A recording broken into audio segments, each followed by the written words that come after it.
A wide, static shot of a sprawling Walmart parking lot at 9 p.m. shows rows of cars under harsh sodium vapor lights, the sky a deep navy fading toward black at the edges. The camera slowly pushes in on a single older sedan parked far from the entrance, its paint dull under the yellow glare.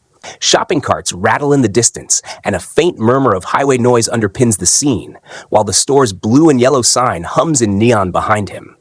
Inside the car, we see the silhouette of a man in a faded Navy work uniform, shoulders slightly hunched, his figure small against the vast, half-empty lot. Over this image, a calm narrator's voice begins.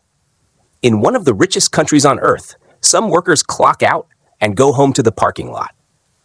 Side the sedan, lit only by the cold glow of the dashboard and a flickering parking lot light filtering through the windshield at 9:05 p.m.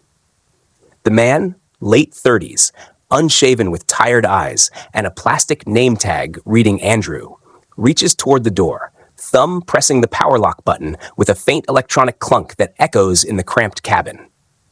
His fingers linger on the handle as he glances around the empty spaces beside him, scanning for movement or witnesses, jaw clenched. We hear the soft, hollow click-click of each lock engaging, a small mechanical barrier between him and the outside world. In voiceover, he says quietly, almost embarrassed, "Every night, I do this. Just in case. You never know who walks through here after midnight." A close-up of Andrew's smartphone screen fills the frame, its bluish light stark against the darkness of the car at 9:07 p.m., reflections of parking lot lamps smearing across the glass. His thumb unlocks a banking app, the camera holding uncomfortably long on the display. Checking. $2.37. Savings sales, an overdraft alert banner pulsing red at the top. The only sounds are the faint hum of his car's idling engine and the soft tap of his finger on the glass as he scrolls through a list of small, automatic charges. Gas, a sandwich, a phone bill. He exhales a sharp, defeated breath and whispers to himself, $2.37. And I got paid 3 days ago. The narrator overlays gently. He works full-time in retail.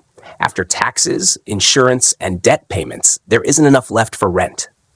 The camera pulls back to a medium shot from the passenger seat, showing Andrew's face lit only from below by the phone at 9:10 p.m., emphasizing the hollows under his eyes and the creases in his brow.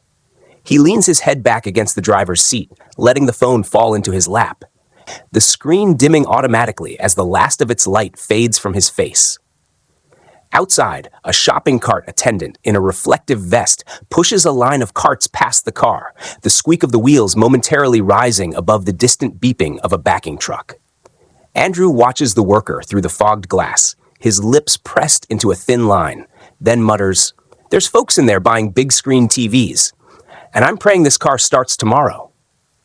A beat of silence follows, filled only by the soft ticking of the cooling engine. A slow pan across the back seat at 9:12 p.m. reveals Andrew's makeshift bedroom, a flattened pillow with frayed edges, a folded gray fleece blanket, and a reusable grocery bag stuffed with neatly rolled t-shirts and socks. The upholstery is worn and stained in patches, and a small portable fan sits wedged between the front seats, unplugged, its plastic blades still. Andrew's hand enters frame, gently adjusting the pillow, fluffing it with practiced motions, then carefully unfolding the blanket to check for damp spots from earlier rain. "I try to keep it clean, you know?" his voice says in interview audio laid over the shot. "If I think of it like a bed instead of a back seat, it feels a little less like I'm homeless." From the driver's side angle at 9:15 p.m., we see Andrew sit sideways in the seat, his work pants creased and scuffed at the knees, as he slowly unties his faded black work shoes. The fluorescent lights outside cast long, double shadows across his hands as he pulls each shoe off with a soft, rubbery squeak, setting them carefully on the floor mat by the pedals. He flexes his socked toes with a slight wince, revealing a hole at the big toe, then rubs his aching feet with the heel of his palm. "These shoes got more miles on them than some people's cars," he says with a tired chuckle that doesn't quite reach his eyes. The camera lingers on the small ritual, emphasizing the intimacy and vulnerability of removing his shoes in what is both his workplace commute and his bedroom. A dashboard shot at 9:18 p.m. frames Andrew's hand as he reaches for the key in the ignition. the glowing red engine light and fuel gauge hovering just above empty standing out against the dark. The engine's low rumble fills the cabin until he turns the key. The sound cuts abruptly, replaced by a sudden, thick quiet, broken only by the distant whoosh of passing cars on a nearby road. The air inside seems to stop moving, and we can almost feel the temperature begin to drop as the vents go still. Andrew's profile is silhouetted by the parking lot lamp outside his window as he says under his breath, "Can't waste gas. Tomorrow's another shift." The camera stays on his still hand on the key, emphasizing the finality of the small twist that begins his night. From outside the car at 9:20 p.m., the camera slowly circles the vehicle at a distance. The sedan sitting alone in a far corner of the vast lot. Engine now silent, exhaust no longer visible in the cool night air. The Walmart sign glows behind it like a distant beacon, while closer, the cone of a parking lot light bathes the car in a harsh, artificial pool of yellow. Muffled through the glass, we glimpse Andrew shifting from the front to the back seat, his movements small and contained, as if trying not to draw attention.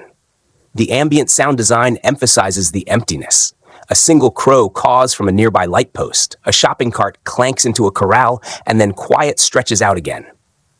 The narrator's voice returns, low and steady. He parks where security won't bother him, far enough that customers don't see, but close enough to clock in at 7 a.m. Inside the car again at 9:25 p.m., the only light comes from a distant lamp leaking through the rear window, striping the interior with dim bands of yellow and shadow as Andrew settles onto the back seat.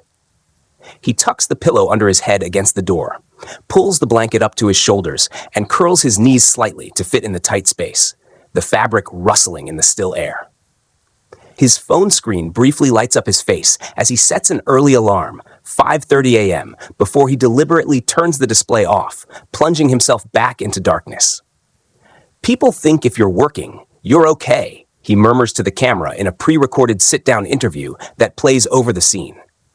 They don't see this part, the part after your shift, when there's nowhere to go but here. The final shot holds on the car from a fixed tripod position at 9:30 p.m., a wide view showing it as a small, motionless shape in the vast, mostly empty expanse of asphalt under a dome of deep night. The lights in a few store windows click off one by one, and the distant hum of traffic softens, leaving a heavy, almost oppressive silence over the frame. Inside the unseen interior, Andrew's silhouette barely shifts behind the fogging rear window, his world reduced to a few square feet of fabric and glass. After a long, quiet beat, the narrator concludes in a measured tone. He works, he pays his taxes, he keeps the shelves stocked, and tonight, like so many nights, he sleeps in his car. The screen fades to black as the ambient parking lot noise tapers into complete silence.